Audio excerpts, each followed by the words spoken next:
Hello, hello. Right, guys. Just following on from my video yesterday on my kaftrio journey. I just thought I'd do an intro on my channel. Just basically going over a little bit about my background and my story. I won't drone on too long. But it's just obviously a lot of people don't know the other side to CF, or some of the negative things that I never really talk about. So obviously I'm 35 in December. I was first diagnosed when I was 2 years old. They didn't have a clue what it was back then. I was really ill as a child. Obviously, they thought I was gluten intolerant, first of all, because I couldn't keep anything down. I was being sick and coming out the other end, this, that and the other. So they thought I had an allergy to that. Then I caught pneumonia and pneumococcal meningitis at the same time, which was obviously horrific. From my mum, bless her. They actually give me a 20% chance of survival then, to make it through the night. There was children, dying on the ward who also had it. So it was a horrendous time, but managed to pull through that. Ended up doing a sweat test. They'd done a sweat test, which was inconclusive. That's how they sometimes test for cystic fibrosis through sweat test.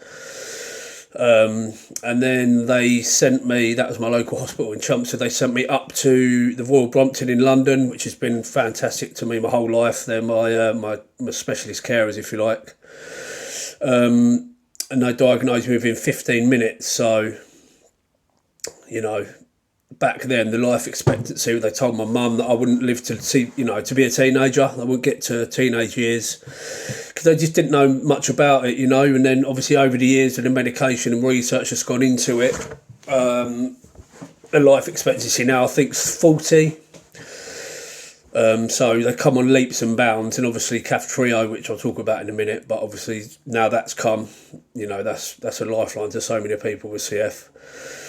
And they didn't even have the gene until 89. They didn't even know what it was that was causing the problem. So obviously as soon as they found the gene deficiency, it was actually a relief for my mum, obviously, because then they could work with what they had and they knew that they could treat it. So that was a bonus. And then ever since then, really, it was just daily medication, physio, nebulised antibiotics, oral antibiotics. Just trying to keep myself, as healthy as I could do really when I was young, which was difficult. Didn't want to do physio and things like that, obviously, but it had to be done. There was no choice. If I didn't, then, it's a slippery slope if you don't start doing things to help yourself. I was lucky that I enjoyed sport, and I'm 100% convinced that sport is what kept me out of hospital for the majority of my life. Played rugby, for Chelmsford from the age of 7 till when I was about 17. Till I had to give it up because I just couldn't cope anymore. My lungs couldn't take it, which was gutting. But, that's the way it goes. That's when I went to the gym. But that's my biggest tip, really. A lot of people say, if you can get your child into some form of exercise, and it doesn't have to be sport, some form of exercise just to keep those lungs working. You need to force the oxygen in. Get the lungs working. That's what that's what they do. And I've got no doubt that that's what kept me, so healthy throughout my life. So obviously, when I went to secondary school, I obviously continued playing sport. I did all the sport I could: the rugby, basketball, football, athletics. And, I used to love it. And then I actually got nominated for the Princess Diana Award in 99 for excellent achievement, outstanding achievement, for disability people in sport through the school, which was a real honour. I won that.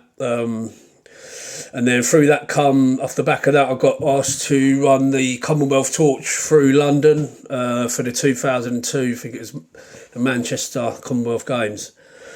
Again, what an honour that was. That all just come through, just grafting through and doing whatever I had to do, to keep myself fit and healthy. So that was my upbringing, really. I was in and out of hospital a lot, checkups and things like that, but never actually, I think I was only admitted twice up to when I was about 15, 16, and then once again a little bit later than that. And then, you know, I remained healthy really. My lung function was up around 60%, fluctuated a little bit, but, you know, it was tough. It's always hard trying to just keep your head above the water, you know. It really was a struggle sometimes to just keep going and be on the same, you know, relentless medication and fitness and trying to do anything that I possibly could to, I was just like, you know, it's hard work, but it had to be done. And then 2016, when everything went tumbling downhill for me, my lung function plummeted to 39%. My oxygen levels were like 89% in my blood. Everything was a struggle. Walking, getting dressed. It's the only time in my life I genuinely feared for my life, and I thought that I was on my way out. I knew I was in a lot of trouble. So I went into hospital reluctantly. I felt like I'd failed going into hospital. You know, that's a mental side of it. I didn't want to go down that road. I thought that I could sort it out myself, and I just couldn't. But anyway, I went in, got a treadmill brought into my room because I knew that, you know, sport and exercise is all I've ever known to keep me healthy. So I said, whatever you've got, get it in here. I want it. Cracked on with intravenous antibiotics where they feed a line up into your lungs. I was in there for 19 days, but I was on and off the treadmill all day, every day, managed to get myself in and out. Within 19 days, my lung function went up to about 55%, I think, and then I come out. And it's slowly been a gradual increase since then, really. Like I said, I do a lot of gym training. I love my gym.